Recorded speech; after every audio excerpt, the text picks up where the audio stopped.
참예수님, 참예수님. 한강성당 주일학 교리교사를 봉사하고 있는 한대영 바르나바입니다.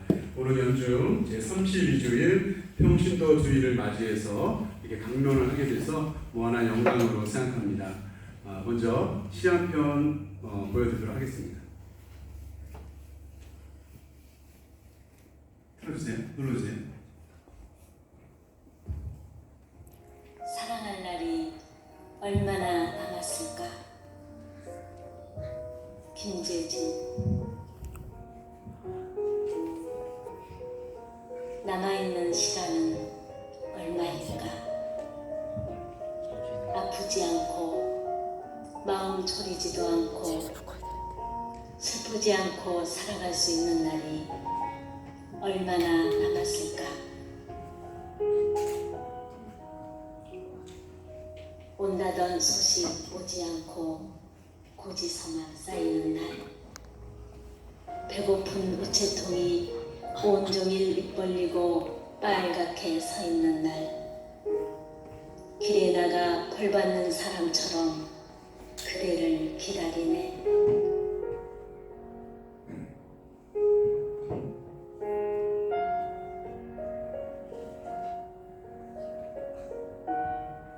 미워하지 않고 성내지 않고 외롭지 않고 지치지 않고 웃을 수 있는 날이 얼마나 남았을까?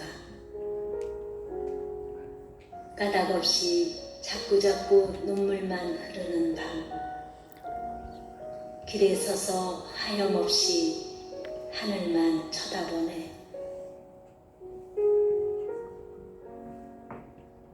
걸을 수 있는 날이 얼마나 남았을까? 바라보기만 해도 가슴 따뜻한 사랑할 날이 얼마나 남았을까?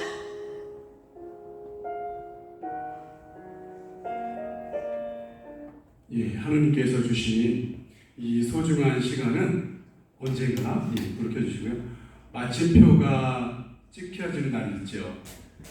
방금 읽어드린 시에서처럼 내 시간은 얼마나 남았을까요? 여기 이영숙 베드로 수녀님이 계신데요.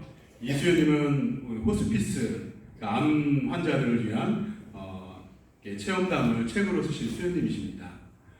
수녀님은 20년간 암 환자와 보호자, 임종자들을 돌본 공로로 올해 3월 제17회 암예방의 날 기념식에서 국민포장이라는 큰 상을 받기도 했습니다. 수녀님께서 쓴 책 제목은요, 내 가슴에 살아있는 선물이라는 책인데 혹시 읽어보신 분 계신가요? 없어요? 굳이 얘기 안 해도 되지만 고마워요. 그래서 이 책 내용 중에서 아주 기억나는 이야기를 한번 소개해드리려고 합니다. 어떤 환자가 병원에 들어왔습니다. 그 환자가 이제 응급실에서 아주 고래고래 소리를 질렀다고 해요. 그 환자는 매독이라는 병에 걸렸고 온몸에 보시면 화면에 보시면 온몸에 문신을 했어요. 그리고 계속해서 고래고래 소리를 지르면서 이렇게 얘기했답니다. 나는 간음을 했고, 나는 도둑질을 했고, 나는 사기를 치고, 그래서 나는 지옥 간다. 나는 지옥 간다. 이렇게 병원이 떠나갈 정도로 큰 소리를 계속 질렀습니다. 우리는 이렇게 막 와가지고 막 행패 부리는 고객을 뭐라고 하죠? 그래요. 또 다른 말로 개진상이라고 하죠, 그죠? 이런 개진상 환자가 올 때마다 응급실에서는 수녀님을 찾았대요. 그날이 밤중이었지만 수녀님은 옷을 다시 갈아입고 응급실로 내려왔습니다. 여전히 그 남자는 소리 지르고 있었는데 수녀님께서 그에게 다가가서 이렇게 이야기합니다. 당신 세 마리 지어서 지옥 간다고 지금 막 소리 지르고 있는데, 아니 이 많은 사람들 앞에서 당신 공중 고백을 했기 때문에 당신이 지옥 가고 싶어도 당신은 지옥 못 가. 이렇게 말씀하셨대요.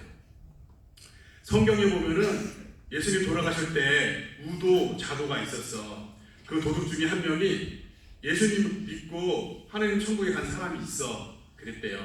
그랬더니 그 소리 지르는 사람이 수요님을 쑥 쳐다보더니, 아니 하나님 믿는다고 한 번 고백해가지고 천국에 갔다고요?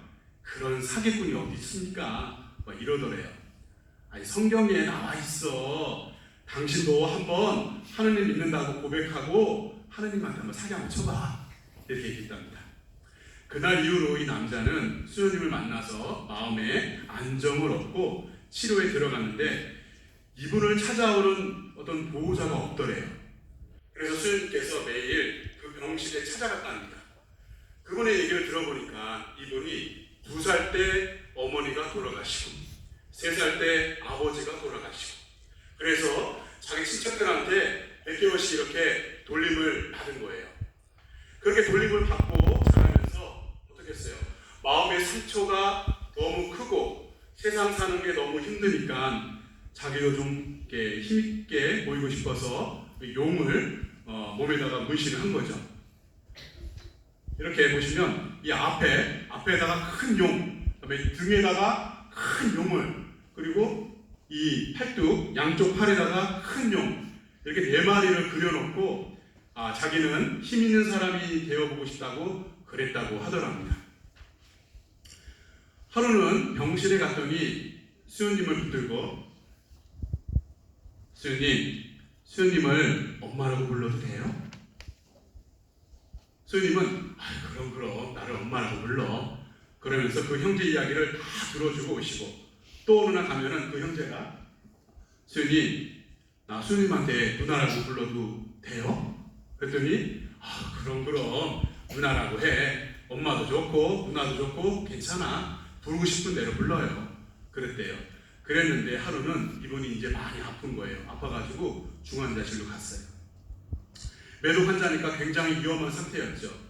중환자실에서 수요님을 아주 황급하게 찾았답니다. 그래서 중환자실로 수요님이 막 달려갔어요.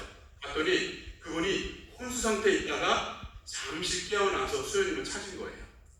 깨어나서는 수요님한테 수요님 저요 방금 예수님을 만났어요. 예수님 만났다니까요. 이렇게 얘기하는 거예요. 예수님 뒤에는 아주 멋진 집이 있는데 그 집을 예수님이 딱 가리키면서 네가 이제 조금만 있으면 저 집에 들어가 살 건데 내가 마련해 놓았다 그러시더래요. 근데 이분이 예수님 말씀을 듣고, 주님 저는 그 집을 원하는 게 아니고요, 주님 제가 원하는 건 제 몸에 있는 이 문신을 좀 깨끗하게 좀 지워주세요. 저는 이 문신이 너무너무 싫어요. 예수님 이 문신 꼭 지워주세요. 이렇게 얘기를 했대요. 그러자 주님께서 그러냐? 그러면서 주님 앞에 아주 큰 강이 있었는데 그 환자의 손을 탁 잡더니, 그래 나랑 같이 강으로 들어가자. 강에서 이분은 예수님과 함께 아주 즐겁게 놀기도 하고 수영도 했대요. 그러니까 수영을 마치고 막 물 밖으로 나오니까 어떻게 해야 돼요? 자기 몸에 그렇게 혐오스러웠던 그 문신이 싹 사라지고 없는 거예요. 그러다가 꿈에서 딱 깬 거예요. 이제. 수녀님한테 이제 여쭤보는 거죠. 수녀님, 내 몸에 문신이 지워졌는지 그거 좀 확인해달라 그러더래요. 근데 그 수녀님이, 여러분 어때요? 깨어났는데 실제로 몸이 어때요? 문신이 있어요, 없어요? 있잖아요. 그대로 있죠. 수녀님이 그 순간에 이 환자한테 어떻게 말을 해야 되지? 거짓말을 해야 되나? 그런데 고민했는데 가슴을 막 이렇게 쓸어주면서 깨끗하다. 예수님이 강에 들어가서 이거 다 지워놨네. 막 등도 봐달라는 거예요. 등도 지워졌는지. 그래서 그래, 등도 다 깨끗해. 아주 깨끗해. 이 마지막으로 환자가 수영님 내 팔 내눈에 좀 보여달라고 막 그러는 거예요. 정말 난감한 상황이었죠. 수영님은 그 순간에 어떻게 했을 것 같아요? 자기 팔을 쑥 걷어가지고 여기 좀 봐. 그러면서 깨끗해. 그러니까 이 환자가요, 이 혼수 상태니까 이게 내 팔인지 네 팔인지 수영님 팔인지 잘 모르는 거야. 그러면서 수영님 팔을 딱 갖다 대니까 뭐예요? 깨끗한 걸 보고 너무너무 안심을 하면서 하느님한테 감사하다고 그러더래요. 그러면서 그 순간에 웃으면서 돌아가셨답니다. 이 형제 이야기를 들으면서 하느님께서 얼마나 자비하신가 하는 생각을 가져봅니다. 이 형제는 세상 삶이 어땠을까요? 너무너무 어려웠겠죠. 그죠? 얼마나 어려웠겠어요. 세상에 태어나서 2살 때 어머니 돌아가시고 3살 때 아버지 돌아가시고 고아로 친척은 있었지만 어디 망고칠 데 없이 얼마나 세상 삶을 힘들게 거칠게 살았겠어요. 근데 중요한 거는 하느님이 그걸 다 보고 계셨던 거예요. 하느님이 다 보고 계셨어요. 그리고 마지막 순간에 수연님을 딱 만나게 해주신 거예요. 그래서 죽는 그 순간에 수연님을 만나서 천국으로 딱 올라가셨어요. 이런 거 보면서 우리는 과거의 내 삶이 어떻든 간에 하느님의 자비에 맡기면 우리도 어떻게 해요? 하느님 앞에 갈 수 있다는 그런 희망을 가져보면 어떨까요?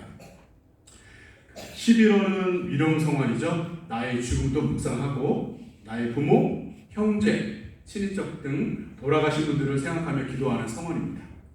우리는요, 연옥 영혼들을 위해서 꾸준히 기도해야 됩니다. 이렇게 기도를 하면 연옥 영혼 기도해야 되는데요. 기도를 열심히 하면 이렇게 천국에 갈 수 있죠. 하루하루 내가 하는 모든 것들을 연옥 영혼을 위해서 바쳐보는 거예요. 여기 보면 이게 뭐죠? 예, 개수도의 안에 뭐가 있죠? 설거지가 있죠. 예, 설거지 앞에 개수도에 가면 아주 지저분한 음식물 찌꺼기 그리고 그릇들이 놓여 있잖아요. 여러분은 어떤 생각이 드시나요? 어떤 생각이 들어요? 혹시 더러워. 내가 이 집 식모야? 맨날 나만 설거지하게? 정말 더러워서 못 살겠네. 혹시 이런 마음을 가지고 계시나요? 이렇게 생각해보면 어떨까요? 이 지저분한 모습을 보고 저게 내 영혼의 모습이구나. 정리되지 않고 정화되지 않는 이 모습이 바로 내 모습이다 라고 생각하고 예전에는 툴툴거리면서 설거지를 했다면 이제는 감사하는 마음으로 주님 이 그릇을 닦습니다. 제 영혼을 닦아주십시오. 이 그릇, 여기 있는 이 그릇 숫자만큼 연옥 영혼을 도와주십시오. 이렇게 기도하면 어떨까요? 그렇게 하면 주님이 너무 기뻐하실 것 같습니다. 여기 이게 뭐죠? 쌀 씻는 거예요. 쌀 씻을 때도 마찬가지예요. 어우 지겨워 이런 것보다는 주님 이 쌀 한 톨 한 톨 내가 씻을 때 이 쌀 한 톨 한 톨이 연옥 영혼을 위해서 봉헌하게 해주십시오. 이렇게 기도하는 거예요. 그리고 여러분 나이가 들면 어떻게 되죠? 머리가 빗을 때마다 뭐가 나오죠? 네, 머리카락이 나오죠. 그럼 어떻게 해요? 아우 늙었어 막 그냥 연병이야 막 이렇게 생각할 수도 있지만 그러지 말고 이 머리카락 이 빠지는 머리카락 숫자만큼 내가 슬프다라는 말 말고 영혼들을 하늘나라 가는데 도와주십시오. 이렇게 기도하면 어떨까요? 우리가 보내고 있는 이 일용성을 나의 죽음을 묵상하면서 우리가 하는 앞에 딱 갈 때 있잖아요. 빈손으로 가는 것이 아니죠. 뭔가를 가져가야 되잖아요. 그래서 우리 뭐라고 그러죠? 우리는 그것을 열매라고 합니다. 그래서 우리가 연옥 영혼을 위해서 기도하고 봉헌하는 삶을 산다면 그것 또한 좋은 열매라고 생각합니다. 주님께서 우리에게 그 열매 잘 키우라고 주신 이 시간들을 생각하면서 기쁘게 하루하루 살아가시면 좋겠습니다. 이상으로 강론을 마치겠습니다. 끝까지 들어주셔서 감사합니다. 영광이 성부와 성자와 성령께 성부와 성자와 성령의 이름으로 아멘. 감사합니다.